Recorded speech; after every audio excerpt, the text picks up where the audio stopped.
Hey guys, I'm Alistair and this is the New Balance Hierro version 9.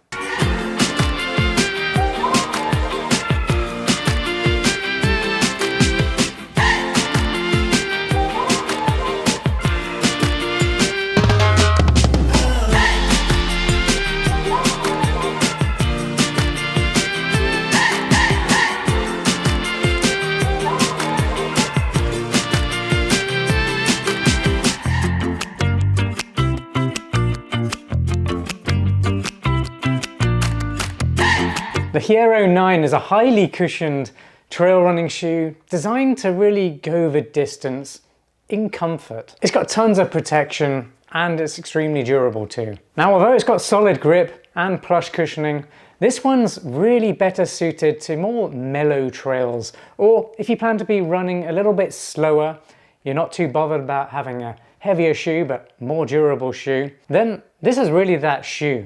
And for those reasons, I'm going to be categorizing this as a road to trail running shoe. What does that mean? Well, it means it's capable on the roads, but also on light trails too.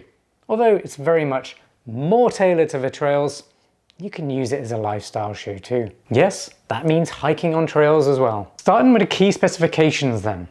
They cost $155. I'll let you know at the end of this review if I believe they're worth that price tag. They weigh 11.2 ounces. Or 318 grams, and that's for a size US men's 9, my pair. So that's not lightweight. In fact, that's probably quite heavy for an all-mountain or road to trail shoe like this. I'll let you know how it affects performance in just a moment. They have a drop of 4 millimeters from heel to toe. That's 42 millimeters under the heel and 38 millimeters under the forefoot.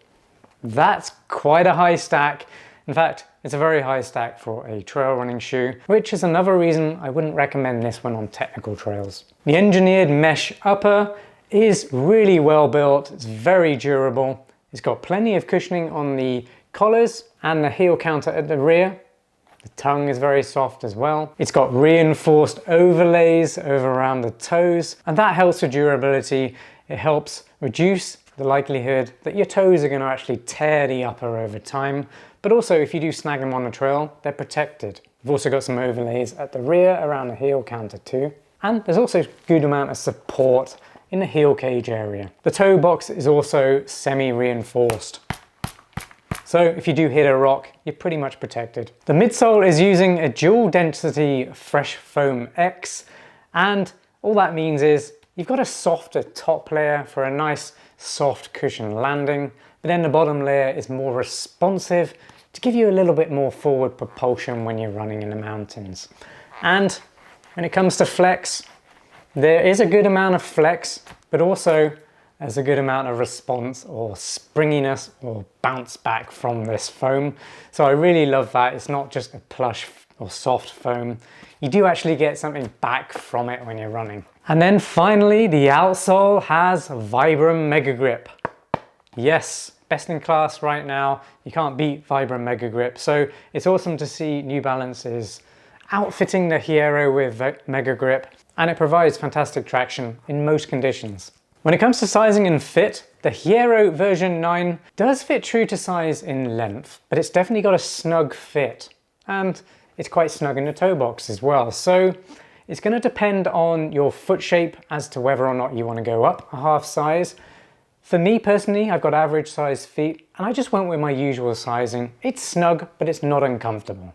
If you've got wide feet, do consider going up a half size, but also if you know you've got very wide feet, just go with the wide version and they'll fit you much better. There is a little bit of stretch in the upper, and if you do undo the laces a lot, there is quite a lot of vertical volume in there. It's just not hugely wide. If you're enjoying this video so far, please give it a like. Smack it, slap it. I always say this, don't double tap it, because that will undo your like. Do that, that'll make me really happy, and make sure you comment on this video. I really like it when you guys do that because it lets me know you're watching and you're enjoying the content. But also, I get to know you guys better, and you get to know me. And we get the conversation going, and that's really what I want to get out of this channel. I want to make it more of a community space where we can all just share our thoughts on running shoes, but also what kind of running we like to do to hopefully inspire other people. And subscribe to my channel for more running shoe reviews just like this one. I always keep things genuine, honest, and as insightful as possible to help you decide whether or not the shoe I'm currently reviewing is going to be best for you and your needs. But if you got any question, anything maybe I haven't covered, just drop that question in the comments down below and I'll get back to you.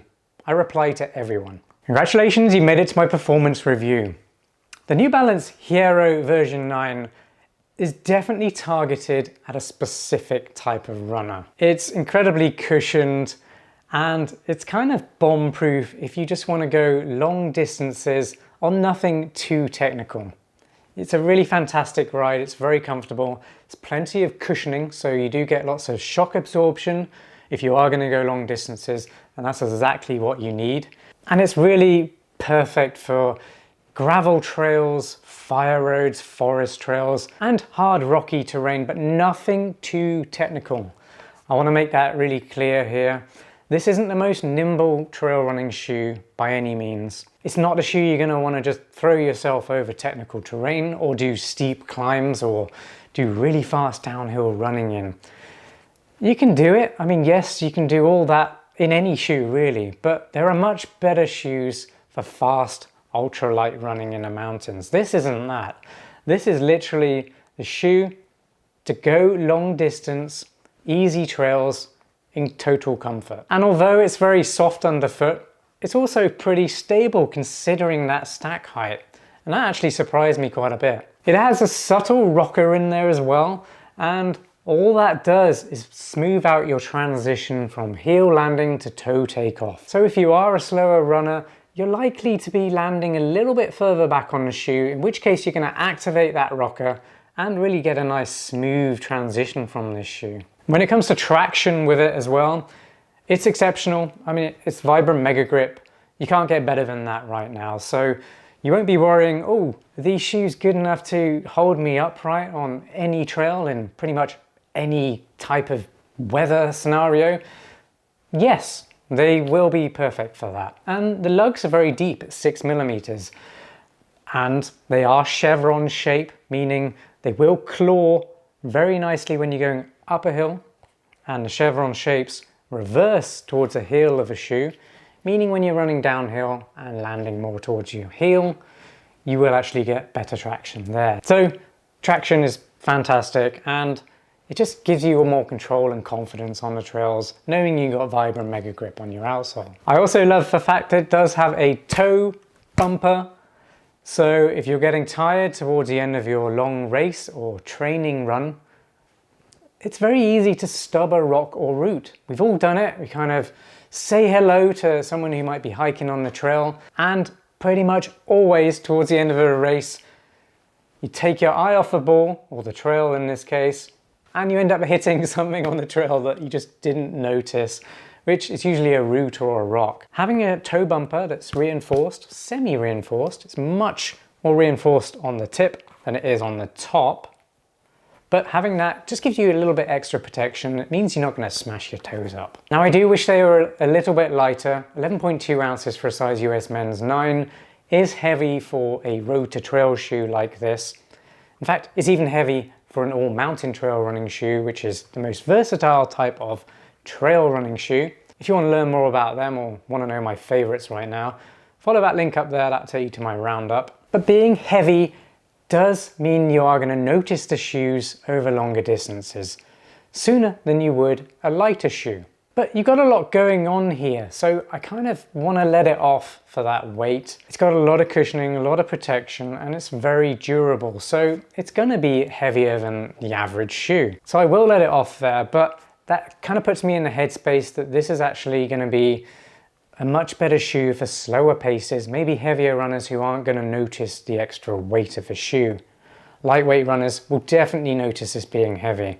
It also means it's going to be a very good hiking shoe because more durability and protection and support is going to be favorable on a hiking shoe rather than a minimal firm midsole or firm running shoe. It's also not the most breathable running shoe either. Although the upper is very durable and protective, you might start feeling your feet are heating up more than they should be if you are running in hot climates, but also if you're running at high intensity, which I don't think you should be in these shoes, but if you are, you'll notice your feet heating up inside. And if you're wondering where these shoes place in my best road to trail running shoes roundup, then definitely follow that link up there. That'll take you to alistairrunning.com, where I share roundups of the best running shoes in each category at any given time. There's tons more stuff on there too.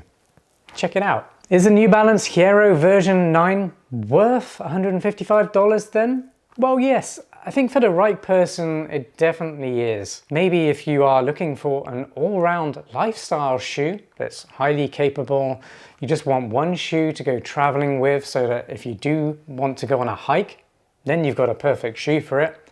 Maybe you want to just walk around town or the city, then you've also got a really great shoe. It's very protective, it's stable, plenty of cushioning for wearing all day. I think it looks really cool as a lifestyle shoe too, actually. But it's also a very capable road to trail shoe in terms of if you do just want one shoe to run mile trails and also roads, I'd say this is going to be more a 70% trail running shoe and 30% running on the road. So it's incredibly versatile, but it's not a running shoe for lightweight runners or for all mountain running and technical trails. Hopefully that gives you a better understanding of what the Hierro version 9 is all about and whether it's going to be good for you in your style of running. But if you've got any questions about the Hierro version 9, drop them in the comments and I'll get back to you. Well, I really hope you enjoyed this review. If you did, please give the video a like. Remember to comment, even if it's just to say hi. Let me know where you're from, where you're watching from, where you like to go running, what kind of running you like to do. Just say hi, get that conversation going down in the comments. And of course, subscribe to my channel and hit that notification bell so you get notified of new videos. Thanks again for watching and I'll see you next time. Peace.